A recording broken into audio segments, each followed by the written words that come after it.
naman akalain na Narito tayo ngayon upang matunghayan at pag-usapan ang talaga namang napakainit at nagbabagang napaka-trending na issue ni Ate Erica. Sa pagpapatuloy nga ng ating istorya ay nandoon pa rin si Kalingap Val Santos Matubang sa bahay nila Ate Erica upang i-interview at makapanayam ang kanyang lolo at lola na naiwan, pati na rin ang kanyang ibang kamag-anak na nagagalit sa kanya. Sa vlog nga na ito ay sinabi nga din ng lolo ni Ate Erica na siya daw talaga ang unang vlog ni Kuya Ruel upang tulungan. Ngunit nabaling lang daw talaga ang focus kay Ate Erica at ginawa siyang Kalingap Angel. At dahil nga doon ay nagtuloy-tuloy na rin ang Ruel, mga sikat Kalingap. ni Ate Tay, Erica. magandang araw po sa iyo. Ang pangalan mo, Tay? Miguel.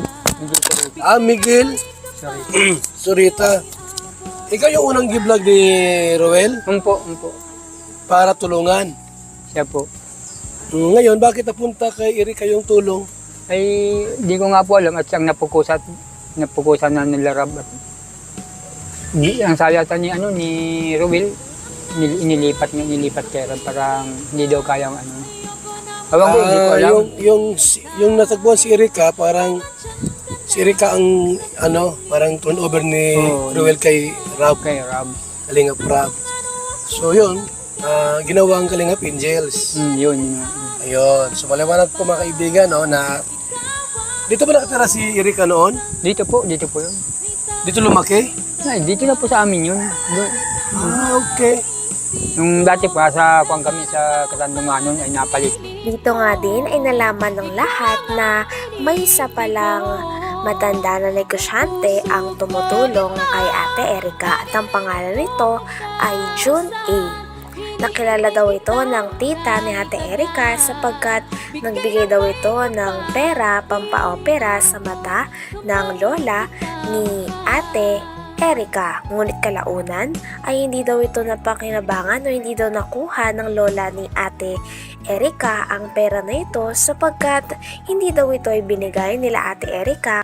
Kaya dito na nga rin nagsimula ang talaga namang malala at napakalaking gulo o hidwaan sa pagitan ni Ate Erica at ng kanyang lolo at lola na talaga namang nagpalaki, nagmalasakit at nagpaaral sa kanya simula nung siya ay bata pa.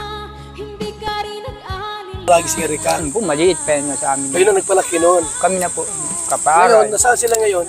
Ay, nasa bagong bahay na po. May bagong bahay na po sila. Sino po ang nagpatayo ng bahay nilang bago? Ay, sila yata po. Sino po ang tumulong ang nagbigay ng pampagawa ng bahay? Ayun, ang pag-aalam ko po, yung nga pong nakausap naman sila, may daw matanda ko. Yung matandang Matanda? Ano yun? Ang alam ba ganun? Jun E yata yun. John A. Jun E. Matanda na ba yon? Sabi po, matanda na. Ate, ano ko lang, matanda na ba si John A?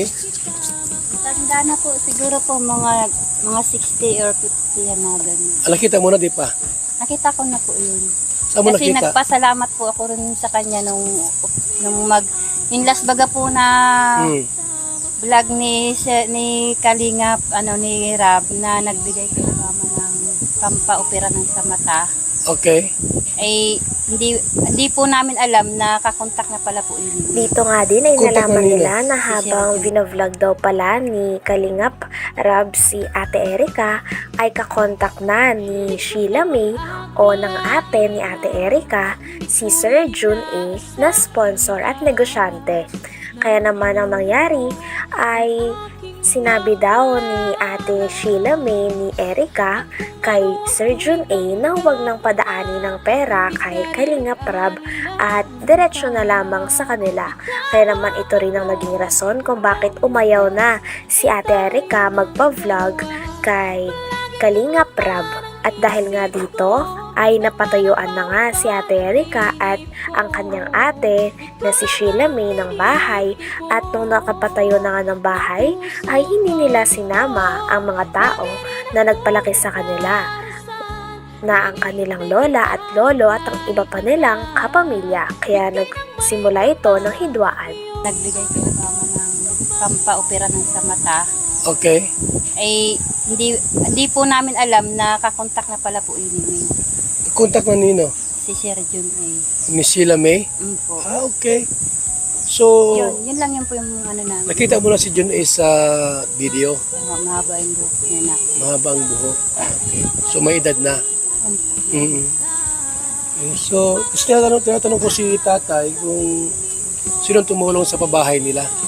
Ano po si Sir Jun A. Sa kanya pong pabahayan. Itong Opo. pina-Erika. Wala po diyang sabi po ng mga ilabers sa kanilang pabahay. Kay Sir Jun A. Okay. Pati mga gamit ng bahay. Okay. So, ibig sabihin ngayon, may bahay na si Erika. Sila may kumpleto ang gamit. Okay.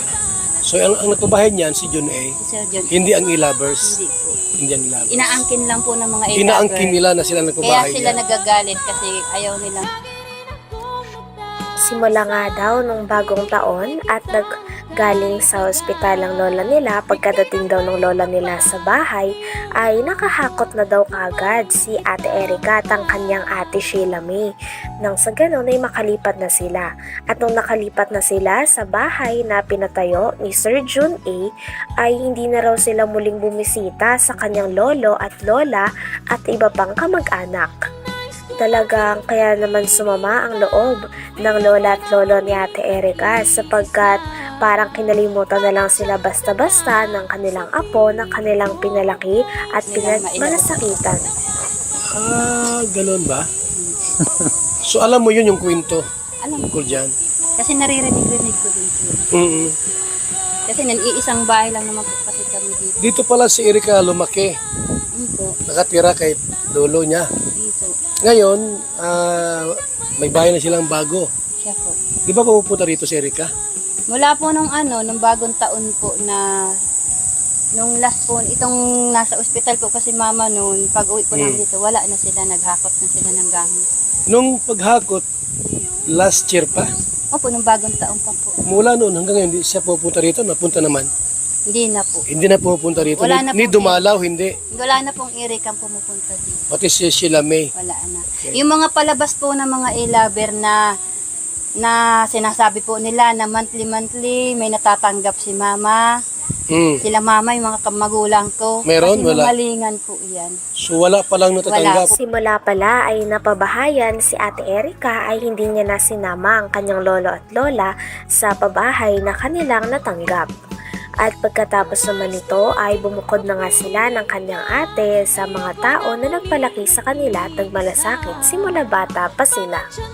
At sabi pa nga dito ng tita ni Ate Erika ay may kumakalat daw na nagpapadala daw o nagsusustento pa din si Ate Erika at si Sheila May sa kanilang lolo at lola. Ngunit hindi daw talaga ito totoo sapagkat simula nung nakalipat si Ate Erika at si Sheila May na kanyang ate sa pabahay ni Sir Jun A ay hindi na raw sila muling bumisita at hindi na rin sila nagpapadala ng pera kaya naman talagang nakasakit ito sa damdamin ng lolo at lola niya sapagkat parang feeling nila ay kinalimutan na lamang sila bigla-bigla ng kanilang mga apong pinalaki nila. Kasi iisang bahay lang naman po kasi kami dito. Dito pala si Erika lumaki. Po. Nakatira kay lolo niya. Po. Ngayon, may bahay na silang bago. Siya po. Di ba pupunta rito si Erika? Mula po nung nung bagong taon po na nung last po, itong nasa ospital po kasi mama noon, pag uwi ko lang dito, wala na sila, naghakot na sila ng gamit. Nung paghakot, last year pa, Opo, nung bagong taon pa po. mula noon hanggang ngayon, hindi siya pupunta rito, napunta naman. Hindi na po. Hindi na pupunta rito. Wala na Ni po. dumalaw, hindi. Wala na pong Eric ang pumupunta dito. Pati si Sheila May. Wala na. Yung mga palabas po ng mga e-lover na sinasabi po nila na monthly may natatanggap si mama. Sila mama, yung mga magulang ko. Meron? Kasi Wala. malingan po yan. So wala palang Wala natatanggap. po yan. Yun po yung gusto kong linisin po talaga na nalalaman po ng tao, binabaliktad po nila eh. Okay. Nakakaya pa. Hanggang dito na lamang muna ang talaga namang nagtitrending, nagbabaga at napakainit na issue ni Ate Erika. Maraming salamat sa inyong panunood. Hanggang sa muli. Bye!